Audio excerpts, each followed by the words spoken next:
میں نے ایسے گھرانے میں جنم لیا جہاں تکلیف کو تحمل اور غربت کو شرافت کے لبادے میں چھپا دیا جاتا ہے۔ کچھ یاد نہیں بچپن کیسے بیتا۔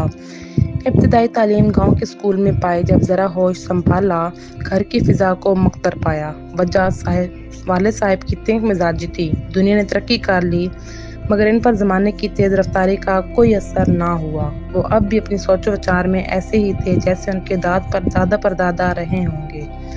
جب سے ہوش سنبھالا یہی دیکھا کہ ہمارے والدین میں ہمہ وقت ایک فاصلہ اور خاموشی کی دیوار حائل رہتی ہے۔ خدا جانے کب وہ آپس میں مل بیٹھ کر اپنائیت سے بات کرتے تھے۔ ہاں، کبھی کسی بات پر اختلاف کی وجہ سے لڑ پڑتے تو اس جھگڑے کا خمیازہ ہم بچوں کو بھگتنا پڑتا اور دنوں تک گھر کی فضا مختلف تناؤ بھری بلکہ زہریلی ہو جاتی۔ اس کھنچاؤ بھری فضا میں سانس لینا بھی مشکل ہو جاتا۔ بات پر کبھی اماں کبھی ابا کے ہاتھوں ہماری پٹائی ہو جاتی۔ ابا کے سامنے تو اتنی ہمت نہ ہوتی کہ کھل کر بات کر سکتے۔ ہماری شوخیاں اور شرارتیں ان کے قدموں کی چاپ میں دب کر رہ جاتی تھیں۔ گھر میں ہم 2 بہنیں اور 2 بھائی تھے۔ مجھے اللہ نے اچھی صورت دی تھی، تبھی نوخیز عمر میں ہی رشتوں کا تانتا بند کیا۔ کبھی خالہ آ رہی ہیں تو کبھی پھپھی۔ انہی دنوں میری امی کی خالہ رشتے کے لیے آئیں۔ میرے والدین نے ان سے وعدہ کیا کہ وہ صنم یعنی میرا رشتہ ان کے بیٹے رضا کو دیں گے۔ بس پھر کیا تھا، لڑکیاں مجھ کو اس کے نام سے چھیڑنے لگیں۔ یہیں سے میرے دل میں منگیتر سے محبت کی ابتدا ہوئی۔ میرا جی چاہتا تھا کہ میں ایک نظر رضا کو دیکھوں کہ وہ کیسا ہے۔ پھر یہ خواہش دل میں جڑ پکڑتی گئی۔ مجھے اپنے ننیال والوں سے بہت محبت تھی۔ نانی جان ان دنوں کسی دوسرے شہر میں رہتی تھیں۔ میں اکثر گرمیوں کی چھٹیوں میں اس آس پر وہاں جاتی تھی کہ شاید وہ لوگ بھی وہاں آ جائیں۔ میں اکثر اپنی کاپیوں پر آر لکھتی رہتی۔ یہ کم عمر لڑکیوں کے مشغلے ہوتے ہیں۔ میں بھی نہیں جذباتی لڑکیوں کی مانند خود کو ان مشغلوں سے بہلائے رکھتی تھی۔ رضا کی خیالی محبت نے میرے ارد گرد حساس سا بنا لیا تھا۔ میں نے اپنے روز و شب اس کے تصورات سے سجا رکھے تھے۔ وقت گزرنے کے ساتھ میرے ذہن میں اس کی محبت کے نقش گہرے ہوتے جاتے تھے۔ ممکن ہے یہ نوخیز عمر کی خود فریبی ہو، لیکن ان دنوں تو یہ بات زندگی اور موت کے سوال سے اہم لگتی تھی۔ آخر ایک دن خدا نے میری سن لی۔ ابا جان موٹر سائیکل کے حادثے میں زخمی ہو گئے تو رضا ان کو دیکھنے تھوڑی دیر کے لیے ہمارے گھر آیا۔ وہ ڈرائنگ روم میں بیٹھا تھا اور مجھے اس کے سامنے جانے سے گھبراہٹ سی ہو رہی تھی۔ یوں مجھے دیکھے اور بات کیے بنا واپس چلا گیا۔ میں 9ویں جماعت میں تھی کہ خالہ سجو اپنے بیٹے کی منگنی کی رسم کرنے کے غرض سے آ گئی۔ جب ابا کو پتہ چلا کہ رضا صرف 8ویں پاس ہے تو انہوں نے اس بات پر میرا رشتہ دینے سے منع کر دیا اور بولے لڑکا میٹرک پاس بھی نہیں ہے، میں بیٹی کا رشتہ اس کو کیوں کر دے سکتا ہوں۔ خالہ کو انکار کی توقع نہ تھی کہ بچپن میں بات طے ہو چکی تھی۔ ان کو بہت صدمہ ہوا اور بجھے دل کے ساتھ واپس لوٹ گئیں۔ ان کس طرح افسردہ جانے کا مجھ کو بہت دکھ ہے، لیکن میں اس دکھ کا اظہار کس سے کرتی۔ چپکے آنسو بہا کر رہ گئی۔ اب میں ہر وقت اپنی ہتھیلیوں، کتابوں اور کاپیوں کی پنوں پر آر لکھتی رہتی تھی۔ تبھی سنا کہ اس کی منگنی رشتہ داروں میں ہو گئی ہے۔ اس خبر کو سن کر مجھے ایسا محسوس ہوا جیسے کسی نے میری بہت قیمتی چیز چھین لی ہے اور اب میں خالی ہاتھ رہ گئی ہوں۔ میں نے شادی نہ کرنے کی قسم کھا لی۔ جب بھی ہمارے گھر رشتے کے لیے کوئی آتا، جی چاہتا کہ میں خودکشی کر لوں۔ بچپن سے جس کے خیال نے ذہن میں رنگ بھرے ہوئے تھے، اس کو دل سے نکالنا میرے لیے محال تھا۔ میں نے اپنا غم اپنے دل میں چھپا لیا۔ اب جب بھی کوئی ہمجولی مجھے رضا کے نام سے چھیڑتی تو آنسو پی کر میں رہ جاتی۔ نہیں چاہتی تھی کہ ان میں سے کسی کو اس بات کا علم ہو کہ میری شادی اب اس سے نہیں ہو رہی ہے تاکہ میری سبکی نہ ہو۔ جب میں نے میٹرک کا امتحان دیا تو سجو خالہ کے بڑے لڑکے فاضل کی شادی کا بلاوا آ گیا۔ اپنے گھر والوں کے ہمراہ میں بھی دھڑکتے دل کے ساتھ اس کی شادی میں گئی۔ معلوم نہیں تھا کہ رضا اپنی منگنی ٹوٹنے کے بعد خوش ہے یا ناخوش۔ میں تو بہرحال خیالی محبت کی آگ میں جل رہی تھی۔ اس کے گھر والوں کا رویہ ہمارے ساتھ اچھا تھا مگر وہ اکڑا اور خاموش تھا۔ اس نے مجھ سے بالکل بات نہ کی۔ البتہ اس کی بہن عائشہ میرے ساتھ بہت دوستانہ انداز سے بات کرتی تھی۔ اس کی زبانی پتہ چلا کہ بھائی جان منگنی نہیں کرنا چاہتے تھے لیکن والدین نے مجبور کر دیا۔ اب وہ بہت پریشان رہتے ہیں، کسی سے ہنستے بولتے نہیں، جیسے کوئی دھوکہ لگ گیا ہو۔ شاید مجھ سے رشتے سے انکار پر بھی اس کی وہی کیفیت ہوئی تھی جو میری ہوئی تھی۔ برات والے دن اس کو مجھ سے بات کرنے کا موقع مل گیا۔ کہنے لگا، آپ تو امیر ہیں، ہم غریب لوگ ہیں، اس لیے آپ کے والد نے ہمیں ٹھکرا دیا۔ میں نے اسے اپنی مجبوری بتائی کہ میں والد صاحب کے آگے مجبور ہوں، ورنہ بچپن سے دل میں بسا آپ کا خیال دل سے جاتا نہیں ہے۔ بس میں اتنا ہی اظہار کر سکی۔ اس نے بھی اپنے دل کا سارا غبار نکال دیا۔ کہنے لگا کہ یہ کتنا ظلم ہے، بچپن سے ہمیں کہا جاتا ہے کہ فلاں لڑکی تیری دلہن بنے گی، تبھی آدمی خوابوں اور خیالوں میں اس کے پیکر کو سجائے رکھتا ہے، پھر اچانک پتہ چلتا ہے کہ وہ کبھی ہماری نہیں بن سکے گی۔ میں نے رضا کو نصیحت کی کہ اب تمہاری منگنی کسی اور سے ہو چکی ہے، تم بچپن کی اس بات کو اور مجھے بھول جاؤ۔ دوسرے دن ولیمہ تھا، ہماری دوبارہ بات چیت نہ ہو سکی اور میں افسردہ دل لیے واپس آ گئی۔ وہ ہم کو لاری میں سوار کرنے بھی آیا تھا، بس اتنی دیر لاری اڈے پر کھڑی رہی، وہ بھی بس کی کھڑکی کے پاس کھڑا رہا۔ اس نے مجھ سے فون کرنے کو کہا تھا، مگر یہ ایک مشکل کام تھا کیونکہ ہمارے گھر لڑکیوں کے لیے فون کرنا آسان نہیں تھا۔ اچھا خط لکھ دینا، وہ بولا۔ خط لکھنا تو اور بھی ٹیڑھی کھیر ہے کہ اس کو پوسٹ کیسے کیا جائے گا، یہ بھی مشکل ہے۔ ایسی باتوں پر سخت پابندیاں ہیں۔ جب سے میں رضا سے مل کر آئی تھی، دل اور زیادہ پریشان تھا۔ کچھ دن گزرے تھے کہ وہ ہمارے گھر آ گیا اور موقع ملتے ہی ایک چھوٹا سا کاغذ کا پرزہ مجھے تھما دیا، جس پر لکھا تھا کہ اگر تم ساتھ دو تو میں اپنی منگنی ختم کروا دوں گا۔ اس نے اپنی بھابھی کو ساری بات بتا کر التجا کی کہ وہ ہماری مدد کرے۔ اس کی بھابھی نے کچھ ایسی باتیں اس کی سسرال والوں تک پہنچائیں کہ سچ مچ اس کی منگنی ٹوٹ گئی۔ اس کی بھابھی ہمارے گھر آئیں اور ساری باتیں مجھے بتا کر چلی گئیں۔ ان باتوں سے میں پریشان ہو گئی، تبھی اپنی بہن سے ذکر کر دیا۔ انہوں نے امی جان کو بتا دیا۔ امی نے بجائے معاملہ سلجھانے کے ابا جان کے حضور بڑھا چڑھا کر پیش کر دیا کہ ایسا نہ ہو کہ رضا کی منگنی ٹوٹنے کا الزام ہماری بچی پر لگ جائے اور خاندان بھر میں ہماری عزت دو کوڑی کی ہو کر رہ جائے۔ ابا جان تو تھے ہی آتش مزاج، یہ بات سن کر بھڑک اٹھے۔ حالانکہ بات کچھ بھی نہ تھی، نہ میں نے اور نہ رضا نے محبت کی کوئی ریہرسل کی تھی یا ملاقاتیں کی تھیں۔ قدرت کی طرف سے ہمارے دلوں میں جو محبت موجود تھی، وہ بھی انہیں بزرگوں کی وجہ سے تھی، جو چاند کی طرح شفاف تھی۔ رضا کو اس بات کا غم تھا کہ کم تعلیم کی وجہ سے اس کو ٹھکرا دیا گیا، لہٰذا اس نے آگے بڑھنے کی کوششیں تیز کر دیں اور سپروائزر کی ٹریننگ بھی لی۔ اس دوران میں نے بھی ایک اسکول میں بطور ٹیچر ملازمت کر لی۔ اس دوران ہمارے درمیان ایک سہیلی کے ذریعے 3 خطوط کا تبادلہ بھی ہوا۔ میں نے اسے لکھا کہ رشتہ عزت سے طے کرنا ہے تو اپنے والدین کو پھر سے ہمارے گھر بھیجو۔ اس طرح سجو خالہ ایک بار پھر میرا ہاتھ مانگنے ہمارے گھر آ گئیں۔ والد صاحب کو بھی ہماری محبت کا تھوڑا بہت علم ہو چکا تھا، لیکن ان کو جو باتیں میرے اور رضا کے بارے میں بتائی گئیں وہ لگائی بجائی کے روپ میں تھیں اور بالکل جھوٹ تھیں، جبکہ ابا جان نے اپنے اور ہم بیٹیوں کے درمیان اتنا فاصلہ رکھا ہوا تھا کہ میں ان باتوں کی تردید بھی نہیں کر سکتی تھی۔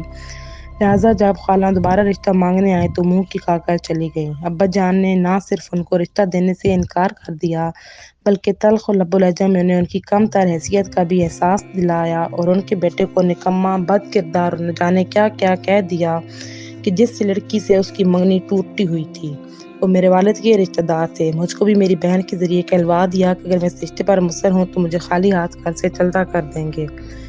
اس دھمکی نے یہ اثر کیا کہ میں تو صرف اتنا ہی کہہ سکی کہ ابا جان میں تو آپ کی مرضی اور رضا پر راضی ہوں، میری اپنی کوئی رائے نہیں ہے۔ اس پر بھی ان کا غصہ ٹھنڈا نہ ہوا اور انہوں نے مجھ سے بات چیت نہ کی۔ امی نے بھی سمجھداری نہ دکھائی، بلکہ دن رات مجھے طعنوں کا نشانہ بنانے لگیں، یہاں تک کہ بات بات مجھے کبھی جوتا اور کبھی چمٹا کھینچ مارتی۔ میں حیران تھی کہ میں نے ایسا کون سا قدم والدین کی مرضی کے خلاف اٹھا لیا ہے کہ ان کی بدسلوکی کی مستحق ٹھہری ہوں۔ اسکول میں ایک ٹیچر میرا بہت خیال کرتی تھی، ان کو میرے گھریلو حالات کا اچھی طرح علم تھا، وہ مجھ سے ہمدردی کرتی رہتی اور تسلی دیتی۔ انہوں نے اپنی والدہ سے میرے دکھوں کا ذکر کیا تو ان کی والدہ اپنے بیٹے کا رشتہ لے کر ہمارے گھر آ گئیں۔ ان کا آنا غضب ہو گیا۔ امی ابا تو پہلے ہی شکی مزاج بنے بیٹھے تھے، یہی سمجھے کہ شاید اب بھی میری وجہ سے یہ لوگ رشتہ مانگنے آ گئے ہیں۔ میں ان کے صاحبزادے میں دلچسپی رکھتی ہوں، میں بھی گھر کے حالات اور والدین کی محدود سوچ سے تنگ آ گئی تھی۔ اب میری زبان کا تالا بھی کھل گیا۔ اماں نے پوچھا کیا اس رشتے کے آنے میں تیری مرضی تھی؟ میں نے جواب دیا ہاں۔ اب اسی رشتے کو ہاں کر دو، ورنہ ایسا نہ ہو اس سے بھی گزرا رشتہ آ جائے اور آپ لوگوں کو ہاں کہتے بنے۔ ماں نے ابا کو مادہ کیا کہ یہ رشتہ ٹھیک ہے، ہاں کر دو، ایسا نہ ہو کہ اس کے بعد ایسے ویسے رشتے آئیں، تب لڑکی کا کیا کریں گے؟ کیا عمر بھر گھر میں بٹھائے رکھیں گے؟ تب ہماری بدنامی اور بڑھ جائے گی۔ اس طرح میری شادی ٹیچر کے بھائی نذیر سے ہو گئی اور شادی بھی ایسی ہوئی جیسے گھر سے کوئی جنازہ اٹھا ہو۔ ابا نے تو رخصتی تک مجھ سے ترک کلام ہی رکھا۔ یوں میں دکھ کے دل سے روتی ہوئی بابل کے گھر سے رخصت ہو گئی، یہی سوچتی رہی کہ یا الہی میرا کیا قصور تھا جو باپ نے اتنی بے رخی برتی۔ ٹیچر جو پہلے غمگسار سہیلی جیسی تھی، جب نند بنی تو یکدم بدل گئی۔ شروع میں شوہر کا رویہ میرے ساتھ اچھا تھا، آہستہ آہستہ اس کا اصل روپ بھی سامنے آتا گیا۔ کیونکہ میری نند اس کو شادی سے قبل کی ہر بات بتا چکی تھی۔ اس نے وہ باتیں جن کی قطعی کوئی اہمیت نہ تھی وہ بھی نذیر سے کہہ دیں، اور یہ بھی کہ میں رضا سے شادی کرنا چاہتی تھی۔ وہ میرے بچپن کی چاہت تھا، اس کی شادی نہ ہونے پر مجھ کو دکھ ہے اور میرے دل سے اس کی یاد جاتی نہیں ہے۔ یہ باتیں میں نے تب کہی تھی جب میں پڑھائی میں دلچسپی نہ لیتی تھی، تو وہ میری ہمدرد بن کر میرے دکھ پوچھا کرتی تھی اور میں اس پر اعتبار کر کے اسے سہیلی جیسا جان کر دل کی بات کہہ دیا کرتی تھی۔ مجھے کیا خبر تھی کہ جس کو میں ماضی کا رازدار بنا رہی ہوں کبھی میری نند بن کر دشمن بن جائے گی۔ اس نے تو نذیر کو یہاں تک کہہ دیا تھا کہ لڑکیاں مجھے رضا کے نام سے چھیڑا کرتی تھیں، اور یہ بھی کہ میرے والد رضا کی وجہ سے مجھ سے بدظن ہوئے، تبھی انہوں نے مجھے رخصتی کے وقت دعا دے کر رخصت نہ کیا تھا۔ نجمہ کے کمینے پن کی وجہ سے نذیر مجھ سے ایسے بدظن ہوئے کہ میری زندگی دکھوں کا آلو بن گئی۔ سچ ہے، مرد اگر تنگ نظر ہو تو اتنی سی بات بھی بیوی کی زندگی کو جہنم بنانے کے لیے کافی ہوتی ہے۔ اب میرے شوہر نے مجھ سے ناکردہ گناہوں کے انتقام لینا شروع کر دیا۔ ان کو میرے غم اور خوشی کا کوئی احساس ہی نہ رہا۔ میرے ساتھ ان کا بندھن تو جیسے بس وقت گزاری کا سلسلہ تھا۔ اگر میں پریشان ہوتی تو فوراً طعنہ دیتا کہ میں رضا کے لیے پریشان ہوں۔ میں نے قسم اٹھا کر یقین دلایا کہ میرے لیے اب وہی سب کچھ ہے۔ میں ماضی کو بھلا چکی ہوں، مگر جب وہ میرے ساتھ احانت بھرا سلوک کرتا تو ضرور یہ خیال آتا کہ کیوں میں نے ٹیچر کے ہمدردانہ رویے سے متاثر ہو کر اس کے بھائی کا رشتہ قبول کر لیا تھا۔ لوگ باہر سے کچھ نظر آتے ہیں، اندر سے کچھ۔ جب برتاؤ ہوتا ہے ان کی اصل حقیقت تب کھلتی ہے۔ میں گھریلو پریشانیوں میں نیم جان ہو گئی تھی، جن میں روز بروز اضافہ ہوتا گیا۔ 2 بار حالات سے عاجز آ کر میکے چلی گئی، مگر وہاں بھی میرے لیے کوئی جگہ نہ تھی۔ ابا جان مجھ سے کلام نہ کرتے تھے اور امی بات بات پر طعنہ دیتی تھیں کہ تیری وجہ سے رضا نے اپنی منگنی توڑوا لی۔ اب اس کی ماں جہاں ملتی ہے مجھے قہر آلود نگاہوں سے دیکھتی ہے۔ تیرے کرتوتوں نے خاندان بھر میں مجھ کو ذلیل کر دیا ہے۔ آخر میں نذیر کے گھر واپس آ گئی۔ شادی کے 11 ماہ بعد میرے یہاں ایک بچی پیدا ہوئی۔ اس کے بعد تو حالات انتہائی مایوس کن ہو گئے۔ تبھی میں نے اس تھوک کو گلے سے اتار کر پھینکنے کی ٹھان لی۔ ایک روز میں بازار گئی اور دکاندار سے چوئی مار دوا طلب کی۔ ایک پیکٹ خریدا اور رات ساری دوا نکل گئی اور مرنے کے انتظار میں لیٹ گئی، مگر سوائے تھوڑا سا جی متلانے کے کچھ نہ ہوا۔ الٹی تک نہ آئی۔ مجھے لگا جیسے یہ زہریلی دوا نہ تھی، بلکہ میں نے پرانا ساٹا پھانک لیا تھا۔ نیند نہ جانے رات کی کس پیر آئی۔ اگرچہ طبیعت بھاری بھاری تھی، صبح آنکھیں کھلیں تو حیرت زدہ تھی کہ میں زندہ تھی اور دنیا کو دیکھ رہی تھی۔ حیرت میں ڈوب گئی کہ مری نہیں تو کم از کم طبیعت تو خراب ہوتی۔ اس کا مطلب صاف ظاہر تھا کہ وہ دوا جعلی تھی۔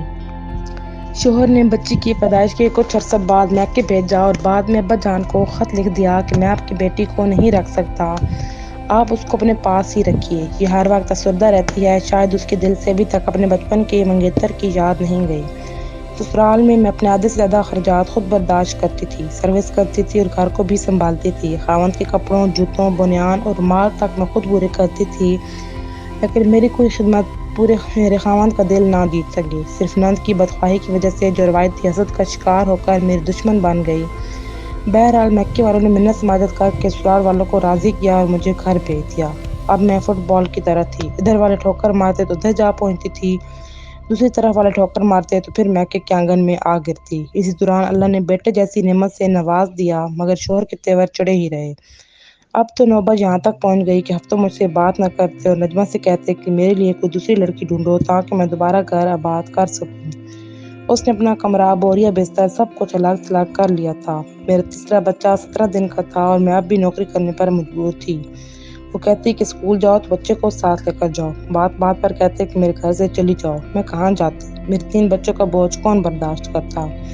مجبور ہو کر میں بچوں کو شوہر کے گھر چھوڑ کر آ گئی۔ میں صرف چھوٹا بچہ ساتھ لائی تھی۔ میرا خاوند اور نند شاید اسی کے انتظار میں تھے۔ میکے آتے ہی انہوں نے مجھے طلاق بھجوا دی اور طلاق کے 4 ماہ بعد نذیر نے دوسری شادی کر لی۔ ادھر میکے میں قسم پرسی کی زندگی گزارتی رہی۔ کسی نے سر پر پیار سے ہاتھ نہ رکھا، نہ میرے بچے کو پیار اور باپ کی شفقت دی۔ سروس کر کے اپنے بچے کا پیٹ پالتی تھی اور باقی دونوں بچوں کی دید کو ترستی تھی جو اپنے باپ کے پاس تھے۔ ایک روز سجو خالہ اماں سے ملنے آئیں۔